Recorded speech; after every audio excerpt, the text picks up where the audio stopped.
Bienvenue au podcast Compétences TCD. Mon nom est Julie Massé et merci d'être à l'écoute.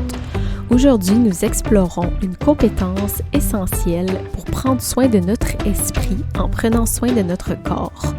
La compétence s'appelle Please. Bonne écoute! Dans la thérapie comportementale dialectique, la TCD, cette compétence Please est un acronyme qui nous aide à nous rappeler les 5 domaines clés où on peut agir pour protéger notre santé mentale. Dans l'épisode, on va voir ensemble les 5 éléments avec des conseils simples à intégrer dans la vie quotidienne. Je vous résume d'abord l'acronyme Please. Donc, on a P pour débuter, qui est prendre soin de la santé. Ensuite, on a E pour éviter les substances nocives.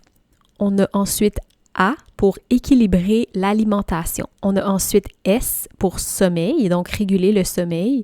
Et finalement E pour exercice physique, donc faire de l'exercice physique.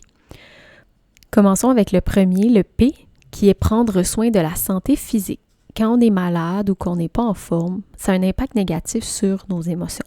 C'est donc important de soigner ces maladies physiques. Prendre soin de sa santé, ça signifie consulter un médecin quand c'est nécessaire, ne pas ignorer les symptômes qu'on ressent, suivre les traitements prescrits, qu'ils soient médicamenteux ou autres. Prendre soin de son corps, c'est aussi être attentif à ses besoins et pas repousser les soins. Quand on se sent mal au niveau psychologique, on oublie parfois que notre corps aussi a besoin d'attention et de suivi. Donc, c'est important de suivre les traitements, même si parfois on a des doutes. Et ça, c'est un acte important de soin de soi. Ça aide à stabiliser notre santé globale, ce qui soutient finalement notre bien-être émotionnel. Le deuxième point, c'est éviter les substances. L'alcool et les drogues, ça altère l'humeur, ça peut rendre anxieux, dépressif, instable sur le plan émotionnel. Donc, c'est préférable de s'abstenir, surtout si elles vous empêchent d'aller vers vos buts, vers ce qui est important pour vous. Les substances, temporairement, ça peut masquer des émotions difficiles. Mais à long terme, ça nuit à la santé mentale et la santé physique parce que ça augmente notre vulnérabilité émotionnelle, ça perturbe le sommeil, ça peut rendre plus difficile l'utilisation de nos compétences pour gérer le stress. Donc, si vous avez du mal à réduire votre consommation, rappelez-vous que c'est un chemin qui peut être accompagné, puis que demander de l'aide, c'est important, puis c'est un signe de force aussi. Le troisième point, c'est équilibrer l'alimentation. Manger ni trop peu et répartir vos repas régulièrement sur la journée, c'est important. Manger en pleine conscience aussi, ça aide à mieux écouter notre corps puis aussi à savourer ce qu'on mange, ce qui est aussi bon pour notre esprit. On essaie d'éviter les aliments qui peuvent affecter l'humeur, comme les sucres raffinés ou la caféine en excès.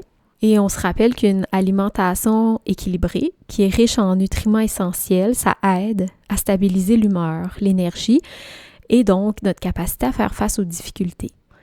Quelques trucs simples pour bien manger, donc on peut essayer de ne pas sauter des repas. Parfois, on est tellement concentré à faire certaines tâches ou dans notre quotidien que ça peut arriver qu'on oublie de manger. Alors, c'est important d'être conscient que notre corps, quand il nous envoie des signaux de faim, c'est important d'y répondre. Essayez de prendre plaisir à manger.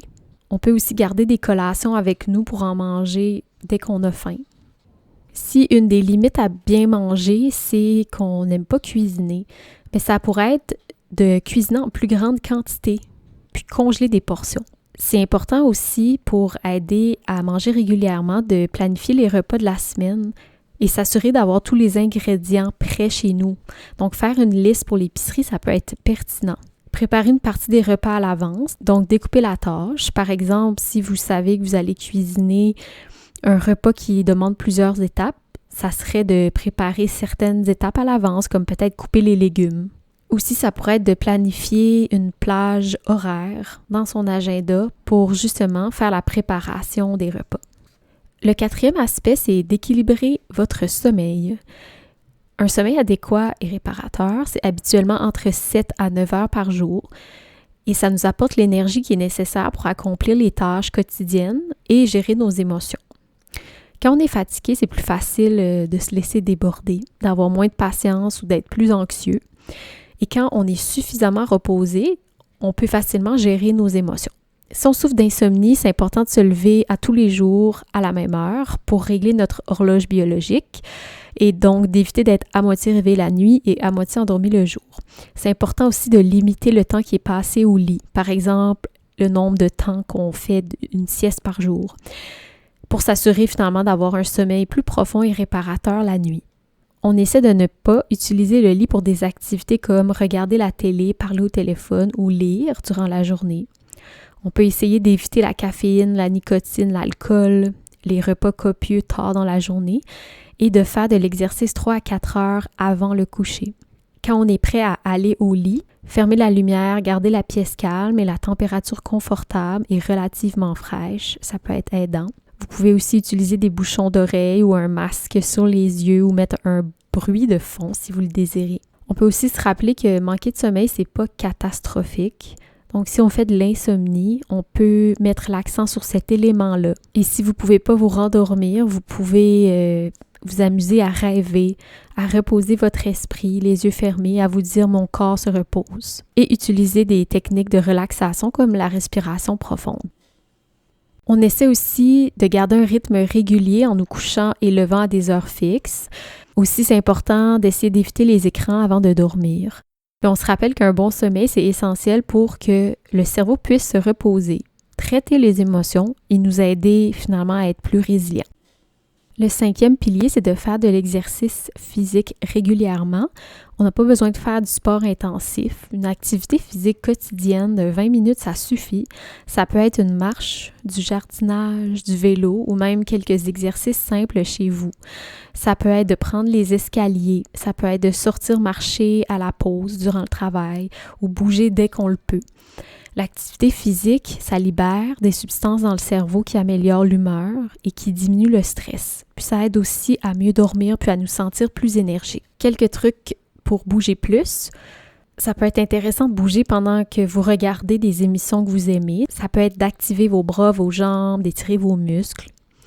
Ça peut être de remplacer chaque jour de 15 à 30 minutes de télévision ou d'ordinateur par une marche pour chasser les tensions de la journée. Si vous avez des enfants, ça peut être de bouger avec eux. Aussi, ça peut être de diversifier vos loisirs, puis vous rappeler de vous amuser. Des fois, on oublie que bouger, ça peut être plaisant aussi. Quand c'est possible, on peut troquer la voiture pour le vélo ou marcher. On peut aussi laisser traîner nos souliers de marche, pas loin, dans l'entrée. Pour résumer, prenez soin de votre esprit en prenant soin de votre corps. En appliquant les 5 habitudes de la compétence Please, prendre soin de la santé, éviter les substances, équilibrer l'alimentation, réguler le sommeil et faire de l'exercice physique. C'est des gestes simples, mais qui amènent une fondation solide pour nous aider à mieux gérer nos émotions et surtout à réduire notre vulnérabilité au stress et donc améliorer notre qualité de vie. Je vous encourage à intégrer ceux-ci progressivement et de vous rappeler d'être bienveillant envers vous-même. Si vous voulez plus de ressources, visitez TCD Montréal, le site ou la chaîne YouTube. À bientôt!